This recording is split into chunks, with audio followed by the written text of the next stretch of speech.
This is Peter, And this is Tom. and you're listening to History Teachers Talking Podcasts.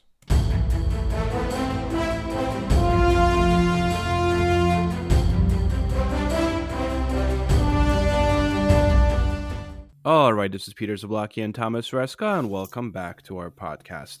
I think this is a pretty big one today, Tom. What do you think?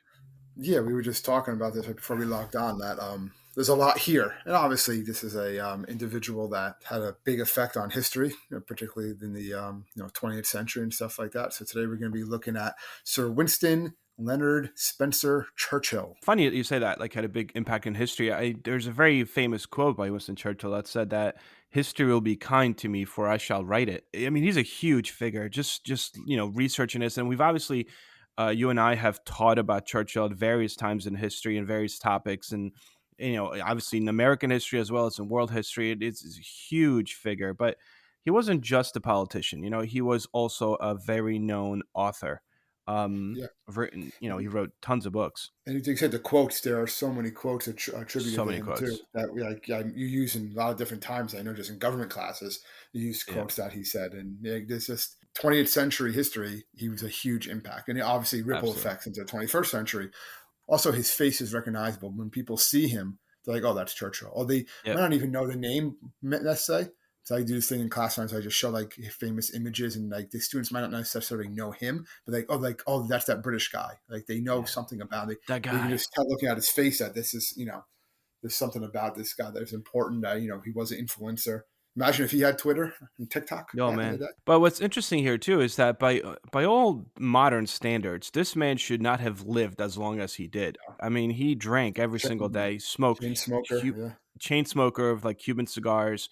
Odd dude in that retrospect. But when looking at like modern medicine and history, it's like this guy lived for a very long time. He suffered numerous strokes and heart attacks, drank every single day, and still lived 80 something years, which is Yeah. crazy. But let's start off. Again, this is as always just a simple overview to get you guys going and to get you a little excited about Winston Churchill. But we'll start off with his early life, just kind of childhood, and a little bit about his family, and then from there we'll hop into him climbing his like political ladder, and then I think we'll spend a decent amount of time talking about the pinnacle, I guess, of his career for which he is known, which is ultimately World War II.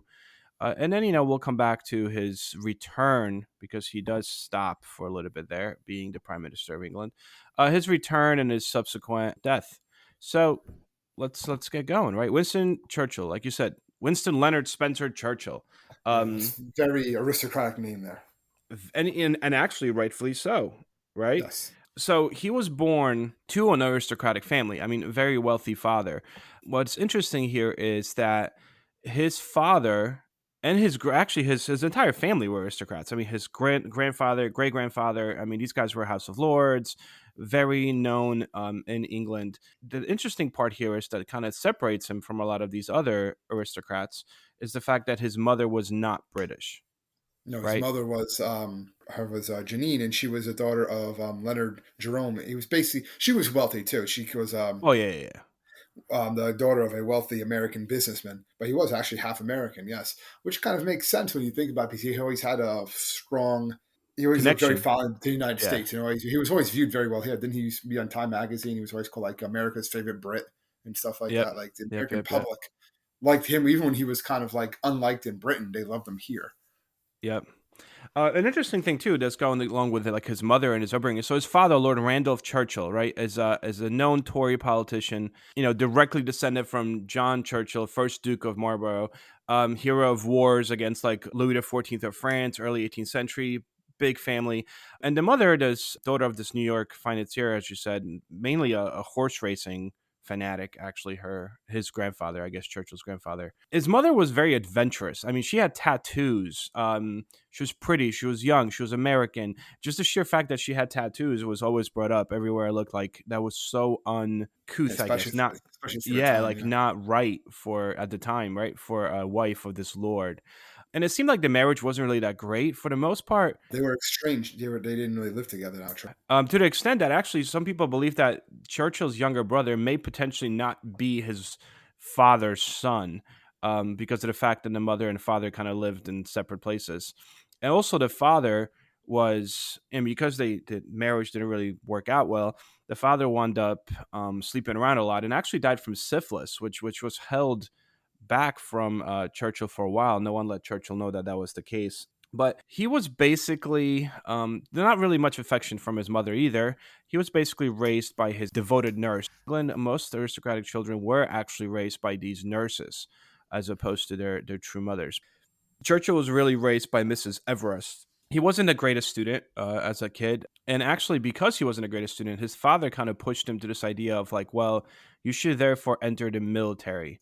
He had a hard time with that at first too. He failed Yeah, the first few times he tried, and then eventually he gets accepted to the Royal Military Academy at Sandhurst on his third attempt, and he became like a cadet in the cavalry. So he's starting to do these sorts of things. And his father dies shortly after that, shortly yeah, after he graduates in 1895, which is really crazy when you think of Churchill. He was already like an old man by World War II, right? Like that's when people just remember. But this yeah, here he is, like in his 20s in the 1800s. You know what I yeah, mean? like Like 1890s. Yeah, which is yeah, crazy. like it's just like this guy spanned like a long time. Yeah. Well, and that's what I'm saying too. Like the fact that he lived, considering his lifestyle, for as long as he did, is kind of amazing. I think his first heart attack was actually while he was in the White House in the United States visiting FDR, which is an interesting tidbit there. What really kind of gets us going. So he joins the military, as you said, hard time getting in. He finally gets in, enters the Fourth Hussars, and his first action that he sees as a military man is in Cuba. He spends only a couple months in Cuba, but really, what kind of becomes his niche there is he starts reporting on Cuban War of Independence from Spain for the Daily Graphic, which is a London newspaper, and that kind of starts his love of writing. So although he's there for military purposes, he basically gets this gig with a newspaper in London and starts, reporting for them based on what's going on. So then in 1896, the regiment goes to India from Cuba, and he sees service here split between being a soldier and a journalist for the Northwest Frontier, another newspaper. And basically, this kind of starts to grow his, I guess, career as a military journalist, I would say. Yeah, he did. He does. I'm kind of just going through it pretty quick here, but he went to India, like you said. He goes into Biden Bloods in campaign also, and he's doing Hmm. basically going all over the place, and he's writing. He's being A accepted correspondent. He's as a basically a war correspondent in correspondent. Tobas. Yeah, he writes some. He did write some fiction books right during this time Yep. too, but not many. But he's basically just keeping himself occupied writing, and he's in, about the military things that he's seeing and corresponding back to people and stuff like that. That's basically what he's doing. He's enjoying it.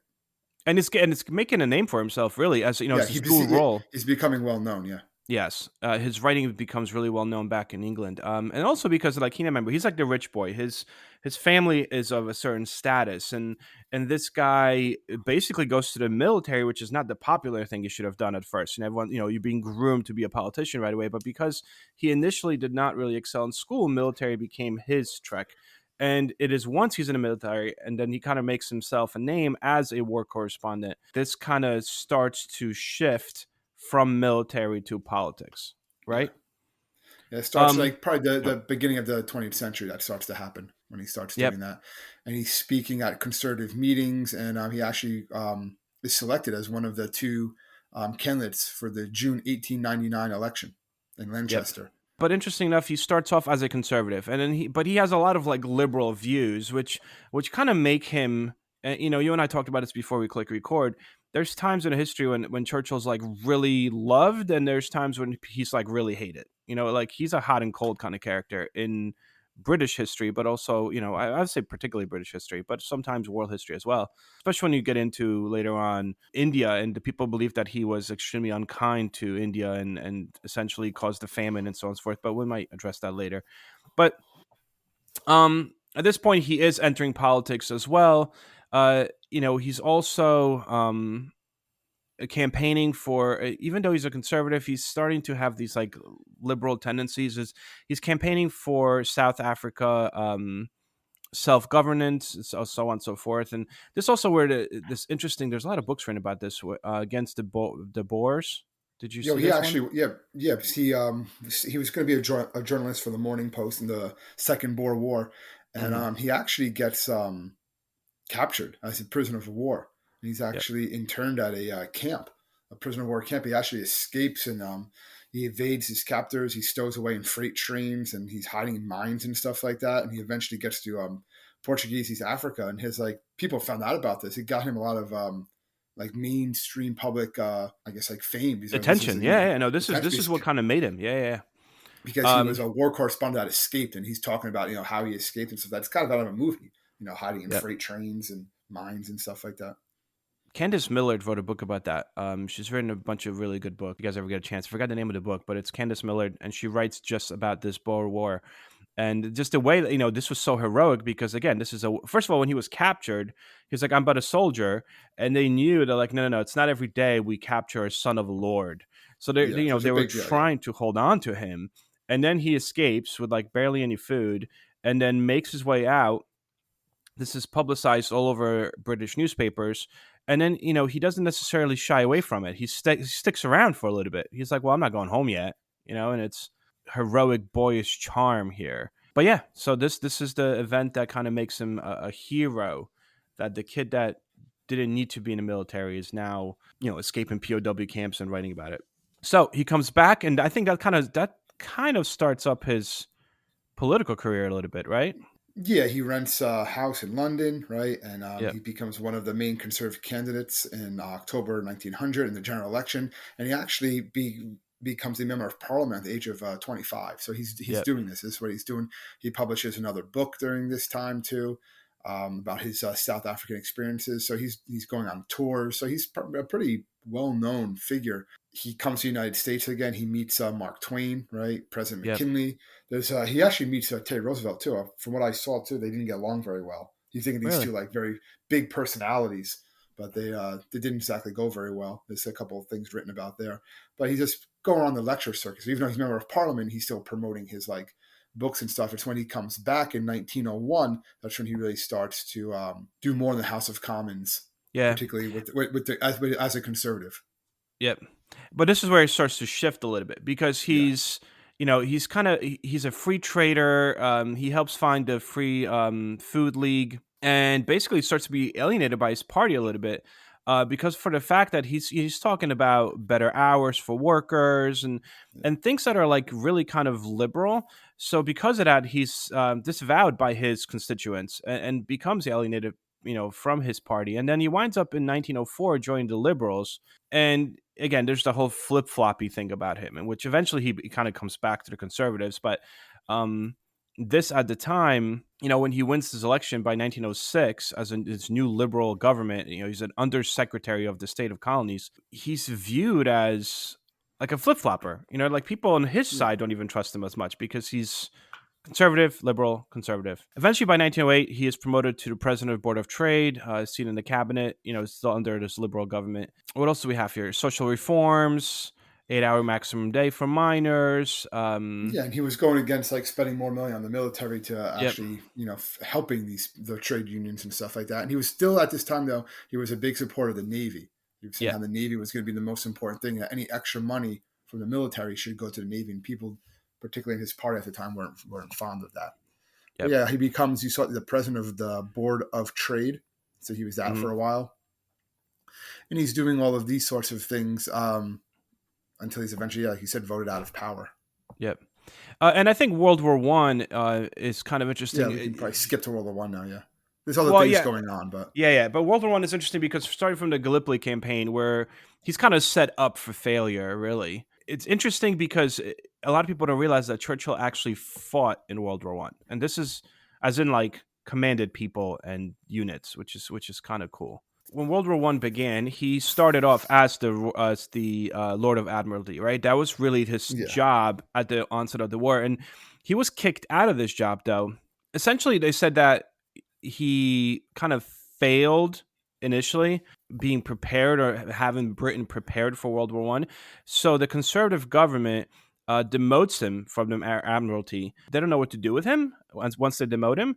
So what they do is they put him in charge of the Gallipoli campaign.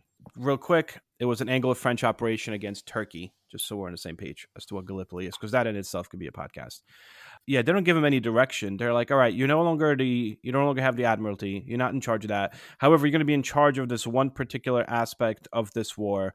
This goes badly. So Winston Churchill fails at Gallipoli, and at that point, he winds up. The press is kind of vilifying him. It's like, all right, admiral at one point demoted, put in charge of this operation, screws it up. A lot of British people die.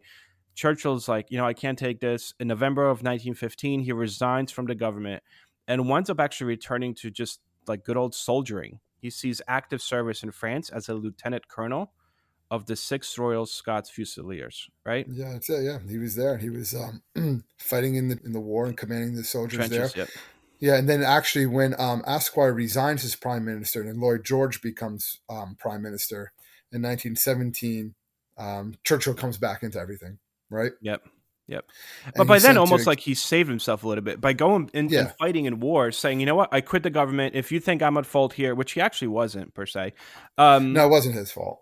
Yeah, he goes back to being a soldier, and again, that kind of makes people, I guess, endears more people to him. Like, all Yeah, the right, this working guy's, class, what they're going to be like, all yeah, right, he's yeah, he's he's one one of of us, so us. everyone Yeah, say yeah. that's But what all I right, think like you does. Yeah. said, so he comes back, right? And the big thing he does is he becomes then the minister of munitions, right? And he puts an Yep, end to a strike in a munitions factory by basically saying, if you don't go back to work, I'm going to conscript, which means basically like force all of the strikers into the army. So like you can work in the factory or you're going to go fight in the front lines. Which one do you want to do? So they're like, yep, oh crap. So they all went back to yeah. work. And so he starts doing that. And then in the House of Commons, he voted in support of the Representation of Peoples Act of 1918, which gave some British women the right to vote, which I know is like, Some, yeah, he was actually very yes, much some. like anti-suffrage. Based, I mean, his mom apparently was very much anti-suffrage, and she used to have a lot of pamphlets around the house and all that stuff when he was little. And apparently, he was kind of. That's one of those things that people or historians look at and they're like, this guy didn't necessarily want women Yeah. to have too many rights. Yeah, so in a kind of World War I ends, and he's a pretty known politician, I would say. But then he loses, right? Well, yeah, well, he was conservative majority. Lloyd George was retained as a prime minister, and he moved Churchill to the War Office, right, Hmm. Secretary of War and a Secretary State of War. So it was his job to kind of like demobilize the British Army, Yep. right? But he kind of said he was still being very cautious. You can see that again. We know what happens there on, but he's saying that we need to keep like 1 million men for the British Army. He's one of the few governments. He did not want a harsh penalty against Germany, right, with the Treaty Yep. of Versailles. He cautioned against it, warned that it might lead to another war. He also said this, and you want Germany to be strong because we have to watch out for Soviet Russia, right, Oh, he and he was stuff like that. such an Oh yeah, he anti-communist. communist, and he did not Yep. trust Lenin and anything like that. So he supported anything like the white forces against the red forces in Russia and stuff like that. Yep. But Absolutely. he recognized the British people weren't ready for that, So he was like, fine. Um, but yeah, like he was kind of saw what could possibly come on the horizon Yeah. there. So he's definitely talking about that quite a bit. Wait, he gets kicked out of Parliament in 1922. You're right. Yeah. Yep. Yeah, he gets kicked out, and from 1922 to 29, he kind of focuses on writing more so than anything else. But this is also when he starts like this new they call it constitutionalist, but really it's like a disguised conservative label. You know what I mean? Like he's not fully conservative, although he's starting to get some conservative support. Basically, this is the shift in the 20s from being the liberal guy, which was the traitor to his class because he's like the wealthy and conservative background. He kind of starts shifting to being more conservative, and definitely pro-conservative leadership. There's also viewed as a big nationalist. Obviously, he's all about Britain at this point. But for the most part, in the 20s, he spends his 20s, not his 20s, but in 1920s.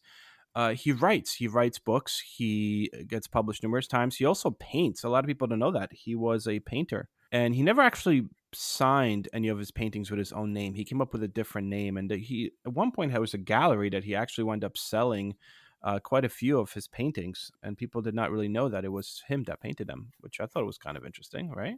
Churchill Yeah. painting, drinking, and painting. What happens in the 20s turning into Well, 30s? he loses money in the Wall Street crash, right? We talked that Yes. we can. So he goes on this big lecture tour, in North America, hoping to recoup some of these things. And it's actually he's in New York City. He was crossing Fifth Avenue. And he gets hit by a car and actually Crazy. suffers a head wound. All right. He gets really depressed about his financial and political losses. Completes all these lectures, and he's just having like a hard time with things. He's like, this is what is my life becoming. So he's like, he goes and decides to visit his ancestors' battlefield. So he stays there, and he stays while he's staying at a hotel in Munich. He met this one guy named Ernest Hansfingel, right? Hmm. Hansfeld, am I saying that Yeah, right? yeah, yeah. Who's actually a acquaintance of Hitler, who was in Rising in Providence, and he actually tried to arrange a meeting between Hitler and Churchill, but Hitler was unenthusiastic and wouldn't what I talked to him about, right? And then Churchill Yeah. also was raising concerns about Hitler's anti-Semitism. Well, that So was the thing. He started really. He was the yeah, first one that was writing during the 30s, like, this is not okay. This is not okay. And a lot of people say that, he kind of looked at the parallels between Louis the 14th and Germany, and this, rise of Nazis and Hitler, and it's learning from history. This is the aspect. Like, at the end of the day, Churchill is not just a writer of fiction. He's really a writer of history. He's a historian per se. Kind of yes, up in our sphere of things that we like to do. But yeah, so he's seeing the parallels, and he's seeing that this Hitler guy is really not a good guy, and he starts openly criticizing not necessarily just Hitler. He's criticizing Britain and the Allies, and what is not League of Nations? Yeah, League of Nations, right? yeah, League of Nations, yep, League of Nations, for failing to stop, the Nazi advance, and also, at this point, it's not just the Nazis. I mean, we're talking about 30s, so we're talking about Mussolini, we're talking about Tojo, and we're talking about Japan also rising up. So he's talking about these things, and not just talking about writing and being very critical of very the outspoken world. about it. Yeah. Yeah, allowing this to happen. I guess we can fast forward then, right? Going in with all of this, right? Yep. So all what's going on in the world, and then what's basically Hitler comes to power. So it would have been interesting if Hitler and Churchill met like before they became Hitler and Churchill. Right. I mean, like as like history knows them as. But in 37, right, Neville Chamberlain becomes prime minister, Yep. and at first, Churchill was like, "Oh, this Chamberlain's a good guy," but then when he starts seeing all the things that he's doing with appeasement, particularly of like Mussolini at first, Hmm. and then extending it towards Hitler, Churchill's like, "We can't be doing this. This is not going to go well." Like you said, he was already talking about, listen, like Germany is violating the Treaty of Versailles here. They're increasing their air force. They're soon going to have more airplanes than we are here, and they're going to outproduce us. He's like, that's a problem. And people are like, no, it's fine. It's not a big deal. But he's like, no, trust me, this is going to be an issue. Yep. So, Right, and it comes to a head, I guess, September 30th, when Chamberlain signs the Munich Agreement, which, this is kind of the famous one. A lot of people, you yeah, could see this. You see this on YouTube clips and whatnot, when you have Chamberlain with this little paper where he gets out of the airplane. He's like, "I just have a signed paper from Hitler. There'll be no more war," but not really, right? This is kind of the pinnacle when Churchill more or less turns against Chamberlain. But what's yeah. interesting, and an Because interesting twist Churchill of told events. him, right? Churchill Yep. told him that we should, if he says, if he's telling Chamberlain, like, tell him if you invade Czechoslovakia, we're going to war. Yep. And Chamberlain refused to do that. So that's what like Hitler was kind of worried about too. Like if they declare war, they weren't able to fight in 37, basically. Yeah. But anyway, Absolutely. go ahead. So war really starts. Obviously, everyone knows. September 1st, 1939. You have Germany invades Poland. Within a couple days, Britain declares war on Germany, and Chamberlain reappoints Churchill as the First Lord of Admiralty. Right, because he did this Yes. already. This used to be his job, and he gives him a spot on his war cabinet. Like, the main people right from the beginning that really led this, I want to say, assault, because it wasn't an assault. We all, historians know this as the phony war. I would say preparation for England to be able to fight another day, because during this particular time, England is ultimately declaring war on Germany, but not really doing much with regards to actually fighting war against Germany. They're particularly more concentrating more on their ability to prepare themselves for the inevitable attack. Doesn't Chamberlain step down? He resigns. I'm almost He positive. resigns basically in the early hours of like they invade Belgium, the Netherlands, right? So there, it's before their assault on France. Remember, Churchill before this, he wants to mine the waters around Norway, but he's Hmm. kind of like because he wants to. We can't let them take Norway, but it keeps on getting delayed because it's not being supported, and it was delayed until April 8th, which is the day before the Germans invaded Norway. So Norway falls to the Germans. Yep. And then it was basically there was this vote that's saying like, we don't think Chamberlain can do this anymore, Yeah, it was like and they vote of would no confidence. yeah voted no confidence. The only two candidates was Churchill or Lord Halifax, right? Yep. Halifax, the Yep. foreign secretary, and they basically decide that it's going to be Churchill. Yep. Churchill becomes the House of Lords basically recommends him, so advised the king to send for Churchill, and then Churchill later wrote that he had a sense of relief that he now had the authority over the whole scene, right? And he Yep. believed he was walking with destiny. That's what he says. That his whole life was preparing for this hour, for this trial. Like he's ready for it. So he was very confident in his abilities at this Yep. point. Yeah, and again, politically though, it's interesting because he's They kind weren't of happy. Yeah, shunned. Yeah, he was kind of shunned by both the Conservative Party and the Liberal Party, Labor Party. I mean, the idea was that like this guy was he like almost didn't fit any of the molds. Anyway, he right away goes about establishing a war cabinet, and yeah. basically as the war progressed, the cabinet kind of changes. But ultimately, how do we resolve to continue fighting? That's ultimately what this is about. This is also when you have like a crisis. You have Dunkirk that happens, and France falls much quicker than anybody anticipated France to fall, which causes a problem because France is Britain's biggest ally in mainland Europe. So And when also the British France, Army is there. The British, like yes, there's 300,000 British troops over there. That's what that are trying Dunkirk's to all help about. and protect, Yeah, and they just France. get forced off the island, forced So off mainland Europe. at this point, guys, you could pause and go watch Dunkirk. Good movie. Did you see Yeah, Dunkirk? yeah, I saw Dunkirk. I thought it was pretty good. So anyway, you have Operation Dynamo, which is basically Dunkirk. France falls, and you have the British troops being evacuated from France, from the beaches of Dunkirk, so they could, as the saying goes, fight another day. This is also when Churchill gives this famous speech, the "We shall fight on the beaches" speech, um, that afternoon, which is an awesome speech, really. Some people say it wasn't him that gave that speech, that it was recorded, that it was like somebody else that did it, or some people say he was drunk during it. There's a lot, but it's a very cool speech. We shall go on to the end. We shall fight in France.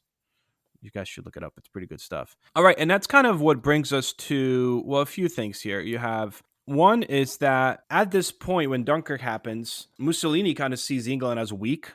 So, Italy's like, hey, you know what? We're gonna go and we're gonna attack some of the British colonies in Africa.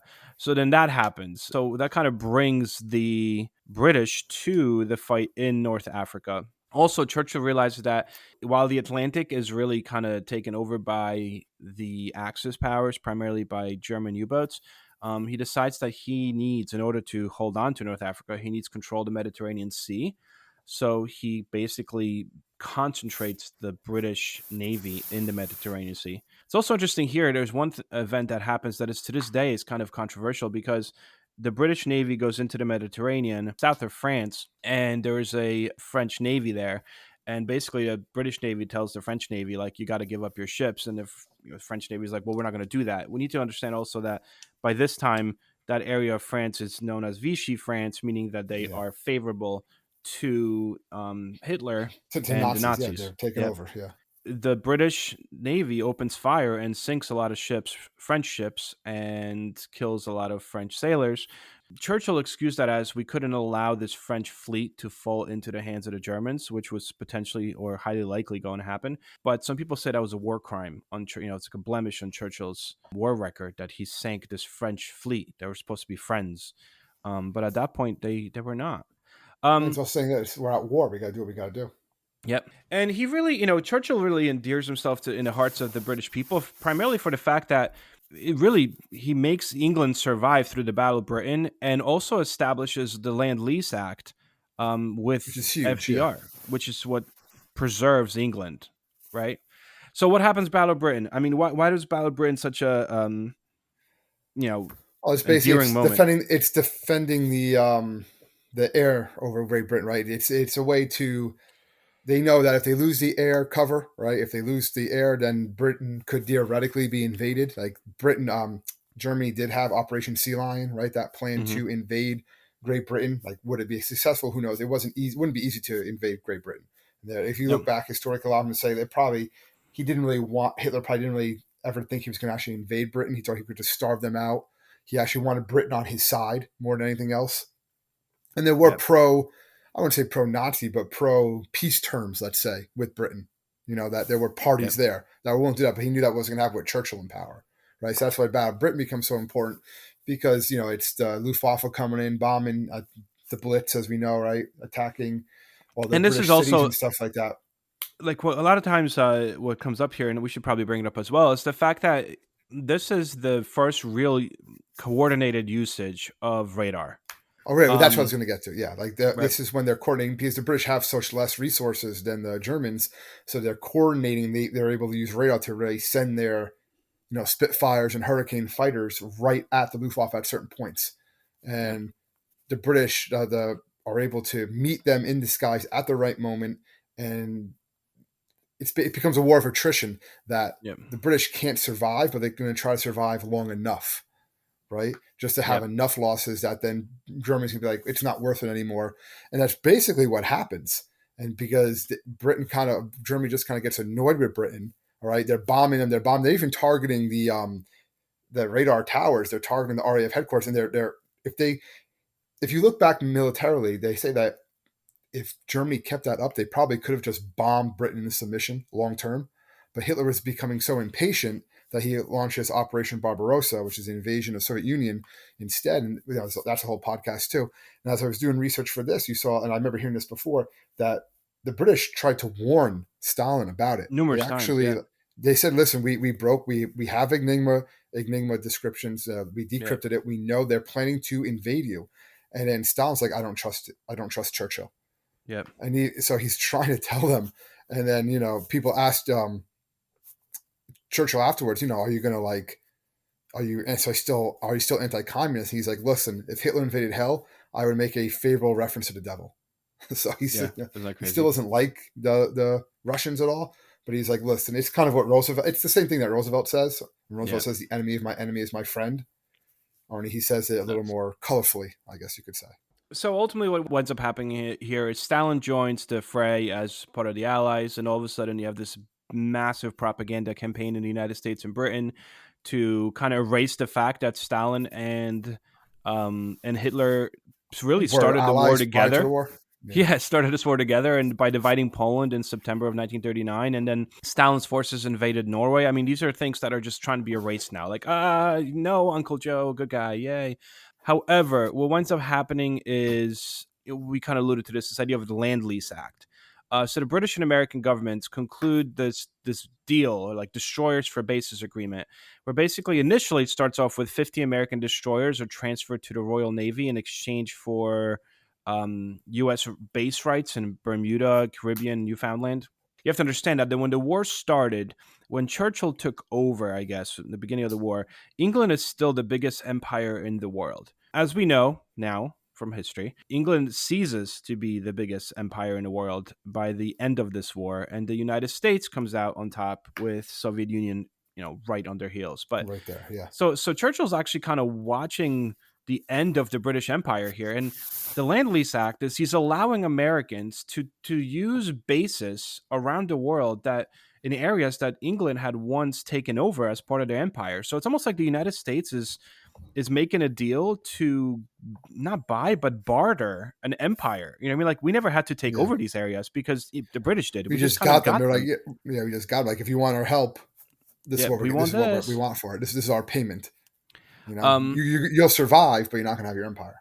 Exactly. And that's kind of what we do. We slowly chip away and get Britain's empire. And Churchill knows that this is a terrible deal, but he needs the help we're getting. We're talking about providing all necessities that Great Britain needed. So it turns into not just destroyers and military things, but also food. I mean, it really was anything. Instead of monetary payment, we are giving them tanks, we're giving them ammo, we're giving them food, we're giving them you name it. Like the whole idea of we're rationing back in America, we're rationing so we could give a lot of this stuff to Europe. So land lease also extends to Soviet Union as well. Again, so the United States produces most of the stuff that these countries lack at this current time during the war. And then something happens that actually makes Churchill very happy, perhaps unhappy for us, but Pearl Well, Harbor happens, Pearl right? Harbor happens. Yes. Brings the United States into the war, which ultimately allows Churchill and Roosevelt to finally be official about something that they pretty much had going for quite a while now, which is this friendship of mutual benefit, would you say? Yeah, well, they decide that Hitler's going to be the main threat. They got to go after Hitler Yep. first, and this is going to. There's a lot of other stuff that happens. I think this isn't like just a the World War II, I guess, podcast on Churchill, right? Yep. But the war's going on. He meets several times with Stalin. Well, he meets Stalin a couple times personally. He never really gets along very well with Stalin. He meets Molotov quite a few times, and where they're basically stressing this, and we need a second front, right? Especially in Yep. 42, 43, things are not going well for the Allies at that point. The tide starts to shift a little bit with El Alamein, right, and Stalingrad and things of that nature. The one thing I kind of just want to mention, while this is happening, was when the United States enters the war. Essentially, it enters the war because, as we know, Japan attacks Hawaii, then invades the Philippines. They also wind up invading the Channel Islands. There's Singapore falls to the Japanese, so Japan doesn't really care whether they're taking British things or American No, things yeah, in the they just Pacific. They're want just whatever they taking can get. things. Yeah, And while this is happening, while Japan is invading all these areas, this is another one of these blemishes on Churchill's rule is ultimately the Bengal famine of 1943, right? The yes, Bengal was a province of British India during World War II, and they say that an estimated 2.1 to 3.8 million Bengals perished out of the population of 60 million from starvation, malaria, and other disease aggravated by malnutrition, population issues. Massive food shortages prompted India to wind up asking London, and particularly Churchill, for any grain imports. At first, the colonial authorities in Britain were very slow to recognize this and how serious this famine was. Um, so at first, Churchill supposedly, well, not supposedly, he did. He refused to approve more imports. he Eventually, just he didn't do does it. Yeah, though. Yeah, and eventually he does. Eventually, he's like, "Oh, okay, it's bad." So he starts bringing more grains and more food. But the initial no that came from Churchill is today viewed, particularly in India, as kind of not that they compare. I guess they do compare him kind of to Hitler in certain points that he's helping propagate this famine. All right, so war kind of shifts after Stalingrad. Russia is basically fighting the war for most of the Allies. Winston Churchill, this point, out of the three, you have Stalin, Churchill, and Roosevelt. Winston does not like Stalin. He was always anti-communist since 20, 30 years before this. They're considered the big three. So Stalin gets upset. He wants that second front you mentioned. Churchill convinces FDR initially to start that second front through an invasion of Italy by saying that if we invade Italy, it's a soft underbelly of the Axis, and if Italy undoubtedly withdraws from the war, that will be a massive blow to the German morale, that they will be the only ones left. So we need to go that route. And they do. The United States and British forces, with numerous coalition forces, attack Sicily and then attack Italy. Stalin's still not happy, which kind of puts another damper in the whole British American Soviet relationship because he says that's not really a second front, which leads to 1944's invasion of France. By then, Churchill, though, at home, he's about to be voted out of office. I mean, that's for sure. He's allowing and really persevering in the sense that Britain is surviving this war. However, it's surviving this war at a tremendous that's cost. cost. Yeah, they're not going to be the same coming out of it. No, and the British people are starting to see that. Like America is taken over. This becomes by 44. It becomes obvious that Churchill is just there to make Britain survive, but this is no longer a British war. This is an American and Soviet war against Led the war Axis against powers. Nazism. Yeah, Yeah. So what ultimately winds up happening? I mean, you have the Potsdam Conference, the Tehran Conference. You have all these conferences between these people. It's where they're not, playing the post-war world. Yeah, and again, it becomes evident that Britain is not going to come out of this. They're going to be a victor, but they're not going to be like a victor.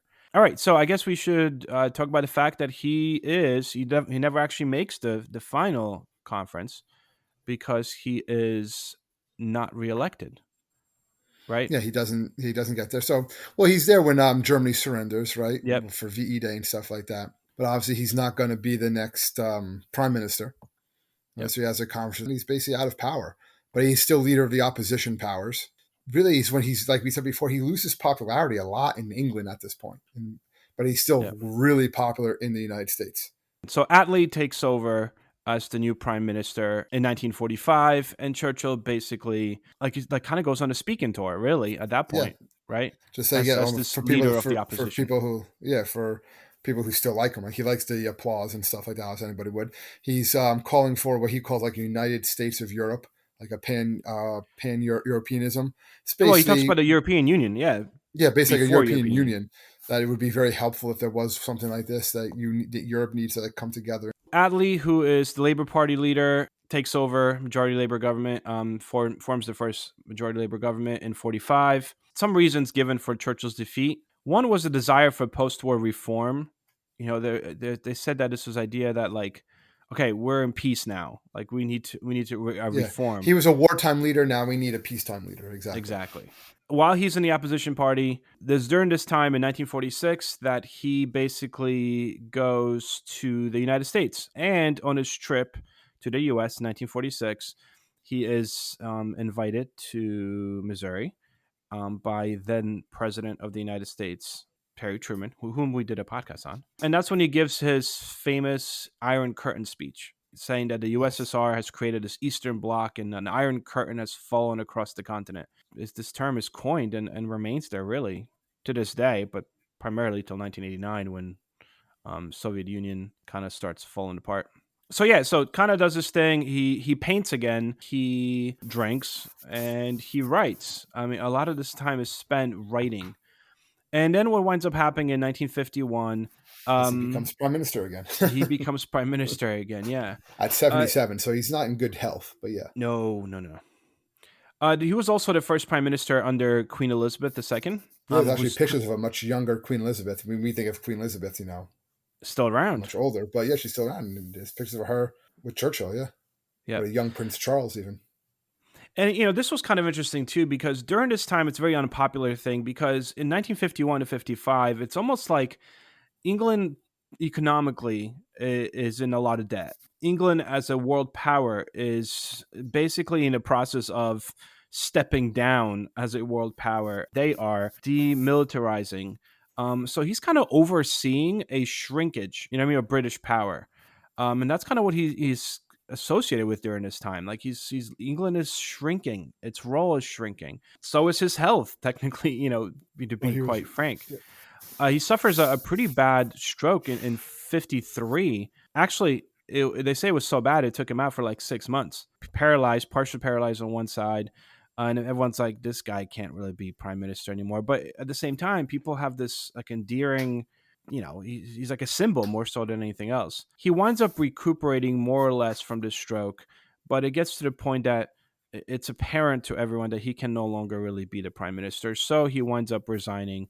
Um, Himself. He retires in April of 1955, and he gives the premiership to his deputy, um, Eden. Eden, yeah. Yep. After that, this guy goes on to live for another 10 years. So He what? basically goes around, yeah. Yeah. So he's going around, he's giving like speeches and stuff like that. He's still out there, right? People are still Yep. aware of him. He actually is offered to become the Duke of London, but he declined this because his son's Randolph's like, maybe you don't want to do this and stuff like that. Yep. When he was 87, he had a fall in Monte Carlo. He broke his hip, right? He was Yep. flown home to London Hospital where he remained there for a while. Like the JFK Yeah, in 63 yeah. made him an honorary citizen of the United Yeah, States. act of Congress. I was going to say that, but he was unable to attend because he just broke his hip, right? Yep. And His because of all final this, they said stroke. he was Yep. very depressed in his final years because he was just like he couldn't do what he was used to doing. This is a guy who always Yeah. liked to be active and be around. So he said he had a lot of depression. Yeah, and his final stroke came, literally final stroke, January 12th, 1965. He had another stroke, and he winds up dying 12 days later, on January 24th, 1965. It's actually the 70th anniversary of his father's death. Interesting. They actually had a plan, the British in 1953 under the codename Operation Hope Not, that a detailed plan on like how to conduct a state funeral for Churchill. Like they actually Yeah, planned this out. So they had is that his crazy? death. For 10 Everything, years. planned out. Yeah, his coffin lay in Westminster Hall for 3 days. Then the ceremony was at St. Paul's Cathedral. Then it was taken, right? Put on a boat, River Thames, to Waterloo Station, and then special train to family plot, St. Marin's Church, and to his birthplace, right, where he's finally buried. Numerous memorials to Churchill around the world. The wartime cabinet rooms in London have been renamed the Churchill Museum and Cabinet War Rooms. Churchill College, Cambridge, was established as a national memorial. I mean, Churchill is, we said at the beginning, he's a huge, huge figure. I mean, do you have anything else about Winston I think we Churchill? kind of talked. I know we usually like to end these things with like fun facts, but we kind of like touched on probably like a lot of them Yeah, as we went through. So yeah, I mean, I think like what we said, he's just one of these figures that people know. Churchill. I would say he's probably one of the most famous like Brit of the 20th century, right? yeah, I would say so.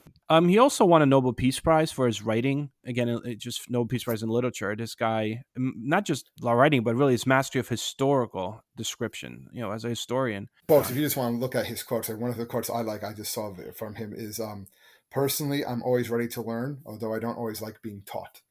I feel like Yeah. as a teacher, that's one of those quotes out there, you know? Well, that concludes our podcast on Winston Churchill. Once in a while, we like to do those. Get a person and talk about a person. And it's been a while since we talked about a person, so Yeah, that's it's just been a while that we did one, yeah. like So it that. seemed fitting. For everyone out there, guys, thank you so much for listening. As always, if you need to contact us, you could find us at www.historyteacherstalkingpodcast.com. Send us an email, suggestions, comments, whatever. Make sure you click subscribe wherever you listen to this podcast. And again, thank you so much. We'll see you guys next week. Stay safe, everybody.